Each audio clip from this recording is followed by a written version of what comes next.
په دې کار کې چې موږ او تاسې پرمختګ کوو، دا پرمختګ به ستونزې ولري، خو هیڅ ستونزې ته باید تسلیم نه شو او باید کار وکړو، مایوسه نه شو چې نن دلته یا په فلان ځای کې ما ته دا خبره وشوه یا یو مشر هغه په دې نظر دی یا یو شخصیت دا په دې نظر دی یا فلان شخص تبعیضي چلند کوي. دا افغانستان خو نه زما یوازې دی نه ستاسې دی یوازې، دا د 40 میلیونه افغانانو مشترک کور دی.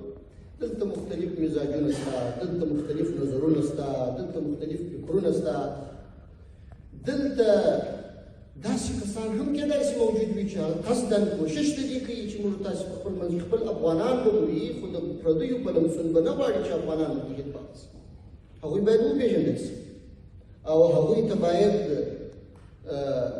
په زغرده جواب ورکړل شي چې ستا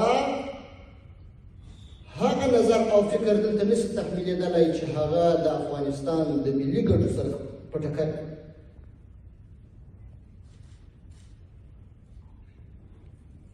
نو د یو بل زغمل، تحمل او برداشت کول، یو بل ته د اتحاد او ملي یووالي تلقین کول او په ټولو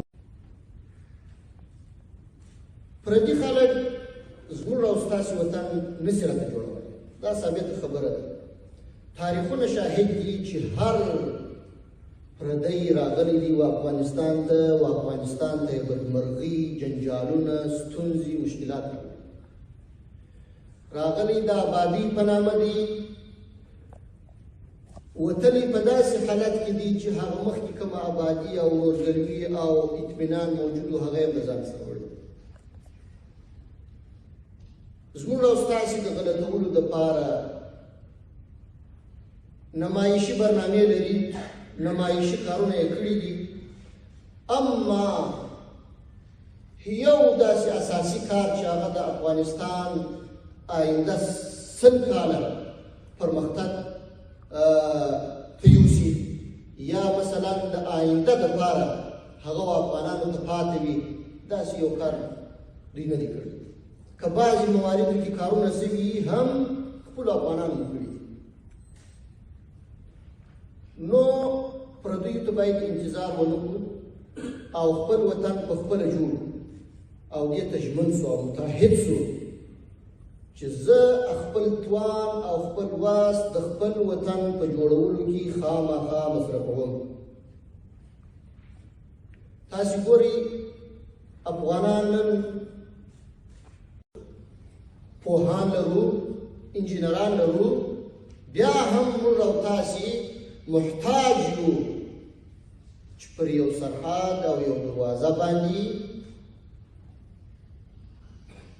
سره د هر قسم ذلت تیر سو او هر قسم مشکلات وګالو او ځکه یو مجبوریت دی ده. زه اوس نسم کولی چې یو افغان ته ووایم چې ته څه کوې چې دغه ذلت دې پر ځان باندې زغملی، هغه ما ته وایي چې زه مجبور یم. نو دا افغانان چې غریب خلک دي، اکثر یې مسکینان دي، محتاج دي، باید د دې لاسنیوی وشي او دا لاسنیوی چې دي دغه خلک چې الله تعالی وس او توان وکړي په مختلفو برخو کې. نن چې زه په خپل وطن کې یو پرمختللی روغتون نه لرم، شفاخانه نه لرم، فابریکه نه لرم، نور هغه څه چې لازم دي هغه نه لرم، زما په فکر باندې ټول افغان تجاران، ټول ډاکټران، ټول پوهان، ټول انجینران د دې مسؤل دي او هر یو باید دا مسؤلیت درک کړي.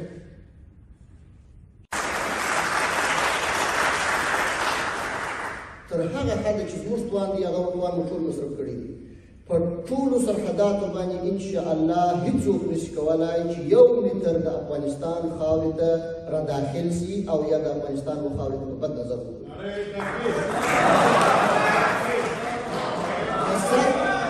د سر په بایه ولاړ یم، که پر چا ښه لګېږي پر چا بده لګېږي خپل د هېواد حریم به ساتو او په هر قیمت به ساتو.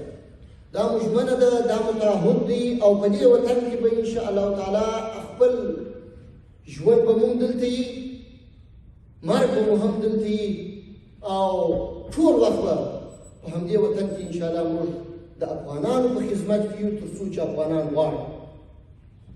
نو خپل وس او توان در سره شریکوو انشاءالله په ټولو ستونزو په هوارولو کې انشاءالله موږ خپل وس در سره کوو، خپل توان در سره کوو. د ټولو افغانانو څخه هیله کوو، ارزو مو دا ده، خواهش مو دا دی چې وطن تر هر څه، تر اسلام وروسته وطن ته تر هر څه ترجیح ورکړئ. زموږ او ستاسې وطن که دغسې یو لیونۍ مینه ونه لرو، که دغسې یو